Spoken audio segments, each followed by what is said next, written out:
Space tourism. It has always been a thing of science fiction and an inspiring idea for many artists and book writers back in the 60s. It even inspired a whole generation of movie makers. The idea originally took off in the 1950s when the Soviet Union launched their first satellite to space. The following years during the space race inspired and opened up many minds of creative writers, movie makers, and more to the idea of space hotels. At that time, the idea was really exciting and it was a great way to attract attention. It was actually the core inspiration for many famous movies, like for example, Space Odyssey. So what exactly is space tourism? Back in 1954, 3 years before the successful launch of the first artificial satellite, the world's oldest travel company, Thomas Cook, in Britain initiated a thing called the Moon Register. Space enthusiasts can sign up from all over the world for a commercial trip to the moon, with the company even guaranteeing to provide tickets at the earliest dates possible.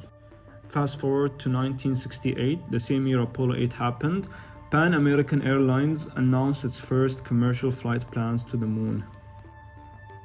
The first Moon Flights Club was formed, with Pan American printing out 100,000 member cards. The company still did not have any real plans or even any concept of how and when such flights could happen. At the beginning of its operation, the program received only a small flow of requests. The popularity of the program was at all-time high when the space fiction film 2001: Space Odyssey came out in 1968. The movie featured a fictional Pan-American spaceship, which led some audiences into believing the Pan-American program was legitimate, which it wasn't. Moving forward to the 1970s, the US President Richard Nixon announced the Space Shuttle program, and so the idea of space tourism becoming a reality was born. The first ever large-scale concept of space tourism for the shuttle includes a passenger cabin designed for payload and can hold up to 74 passengers for 3 days. Unfortunately, the design was never developed for production. The Space Shuttle program continued to advance, and on April 12, 1981, the famous Columbia Shuttle was launched from the Kennedy Space Center, officially starting the Space Shuttle program. The goal of the mission was to test Space Shuttle performances in space. On January 28, 1986, the Orbital Challenger shuttle was set to carry out routine missions in space, with a crew of 7, including a school teacher, scheduled to conduct classes from outer space. The mission was set to launch, but it didn't go as expected. A major flaw in the design of the space shuttle caused a leakage of hydrogen, resulting in a catastrophe, ending the space shuttle program.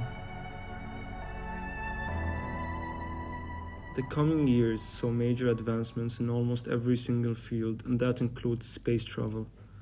Many countries and private organizations worked on making private plans for citizens who wanted to go to outer space for tourism.